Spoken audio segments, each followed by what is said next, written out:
Grimm's Fairy Tales. Hansel and Gretel. Hansel and Gretel lived with their father and stepmother in a little house at the edge of the forest. The father was a poor woodcutter, and the stepmother was a selfish, nagging woman. Some times were hard, and sometimes there was not enough food for them to eat. One night, as Hansel and Gretel lay awake in their beds, they heard their stepmother saying, "Food is getting scarce. Soon we will have nothing to eat." "I'll have to cut more wood to sell," said their father. "I have a better idea," said his wife. "Let's take the children deep into the forest and lose them. Then there will be fewer mouths to feed." "How can I do that to my own children?" cried the woodcutter. "Wild animals will eat them." "If you don't, we'll starve to death," scolded his wife. She kept nagging at him until at last the poor man gave in. "Oh, Hansel," wept Gretel, "what will become of us?" "Don't worry, Gretel," said Hansel, who was used to taking care of himself and his sister. "I'll think of something." He did. When the woodcutter and his wife were asleep, Hansel put on his coat and crept out of the house. The ground around the house was covered with little white pebbles that shone brightly in the moonlight. Hansel filled his pockets with them, crept back into the house, and went to bed. Early the next morning, the children heard their stepmother call, "Get up at once, you lazy children. We're going into the forest to cut wood." She gave each child a piece of bread to take along for lunch. As the children followed their father and stepmother into the forest, Hansel dropped the petals behind him. When they were deep in the forest, the woodcutter built a fire to keep the children warm. "Stay here, children, while we cut and gather wood," said their stepmother. "When we are finished, we'll take you home."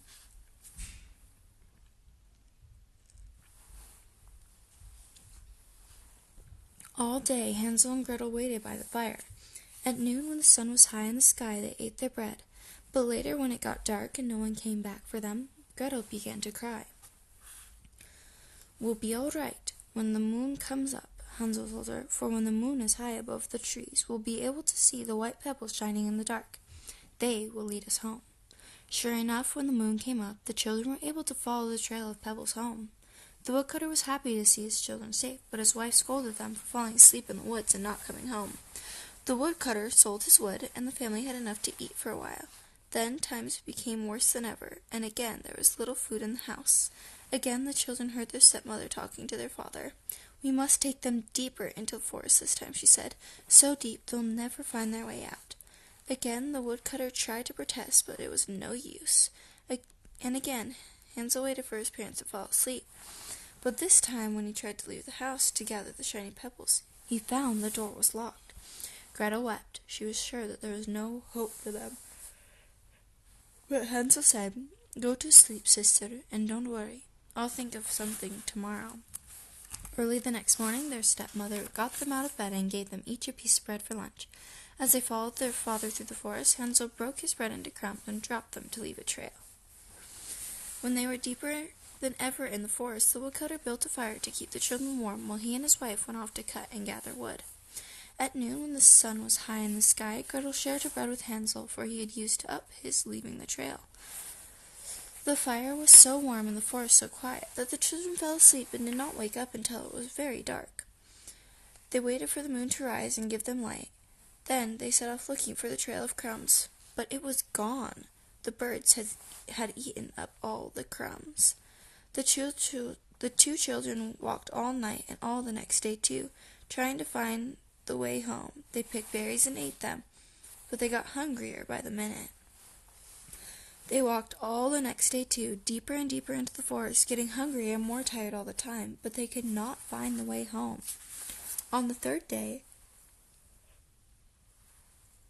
they came upon a little house standing in a clearing. The walls and roof were made of cake, the door was made of chocolate, the windows made of spun sugar, the chimney was peppermint stick, and the smoke coming out of it was cotton candy. Hansel and Gretel were so hungry that they broke off pieces of the cake roof and began to eat. Suddenly they heard a little voice inside the house call, "Beast of foul claw or hoof, who's nibbling on my roof?" The children reply, "Whoever you are, do not fear. It's only the wind that you hear." Then Hansel and Gretel thought that the windows looked so good, they broke one of the spun sugar panes and started to eat it. And they heard a little voice say, "Wind or snow, hail or rain, who is eating my window pane?" And the children reply, "Whoever you are, it will pass. It's only the sun melting the glass." All at once the door opened, and out came an old woman leaning on a cane.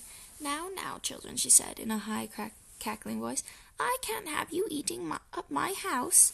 Gretel was frightened, but Hansel said, "But we are lost and very hungry." "Then come inside and have something to eat, my dears," said the old woman, purring like a cat. "And when you have eaten all you can, you will take a nap, and I will show you how to get out of the forest."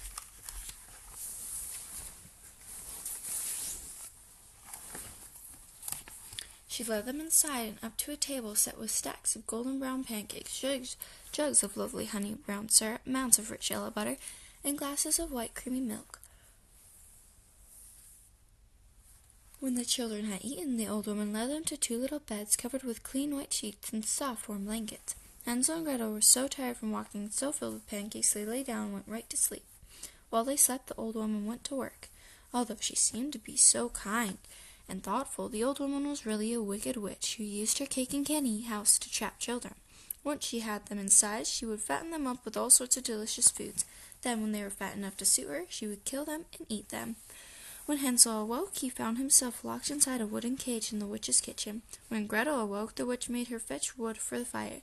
"We must fatten up your brother," she cackled, "so he'll be tender and juicy enough for me to eat." Gretel cried bitterly, but the old witch forced her to work and cook food. The poor child was given only crab shells to eat, while Hansel was given all the best food. Each morning the witch would visit Hansel's cage and say, "Stick out your arm, dearie, so I can feel how fat you are." Hansel would stick a chicken bone through the bars. He was able to fool the witch because she had very bad eyesight. The witch would feel the bone and say, "Too skinny," and go away disappointed. Finally, after 4 weeks, the witch lost her patience. Though she could not understand why Hansel was not getting fat, she could not wait any longer. "Fill the big pot with water and put it on the fire," she told Gretel. "Today I'm going to cook and eat your brother, whether he's fat or thin." Gretel began to weep, and as she fed Hansel, the tears rolled down her cheeks. "Don't worry, Gretel," Hansel whispered. "Keep your eyes open and watch for your chance." "Get wood for the oven fire," screamed the witch. "I'll bake a pie crust, and when your brother is nicely boiled, I'll cut him up and make him into a meat pie." When the fire was roaring under the oven, the witch pushed Gretel towards it. "Crawl inside, dear," she said, "and see if it's high enough." Gretel was sure that the witch planned to bake her too. Suddenly she had an idea. "I can't crawl in," she said. "I'm too big to fit inside." "You stupid goose," cackled the witch. "Even I can fit in the oven. I'll show you." She put her head through the oven door. Then Gretel, who had come up behind her, gave the witch a great shove. The witch tumbled all the way into the oven. Gretel slammed the door shut. Oh, the witch howled and screamed, but it did her no good. Gretel was too busy to pay her any attention. She ran to Hansel's cage, undid the lock, and pulled the door open. "Come, Hansel," she cried. "The witch is dead, and we are free." The children searched the witch's house and found chests filled with gold coins and precious jewels. They stuffed their treasures in their pockets and once more set off to find their way home. They hadn't gone far when a white bird appeared before them, flying from branch to branch. So beautiful was this bird, so beautiful did he sing, that the children followed him through the woods. He led them into a part of the forest that looked familiar. They were soon able to find their way home. When they reached their father's house, they looked through the window. Their father was sitting all alone, looking sad and miserable. Hansel and Gretel rushed inside and hugged and kissed him. He was very surprised and very happy to see them. He put his arms around them and held them very close to him. "Your stepmother is dead," he told them, "but I will work harder than ever to feed you and take care of you." "You won't have to work hard any more," cried Gretel, "and we'll never want for food," said Hansel, and the children emptied their pockets of gold and jewels. From that day on, the woodcutter and his children lived happily at the edge of the forest and were never hungry again. That is the story of Hansel and Gretel. Sorry for the noises. I had to take off my jacket, and then my watch went off, so I'll try to edit most of that out, but it might be a little glitchy, and that was why. Thank you guys so much for joining, and I will see you guys for the next story.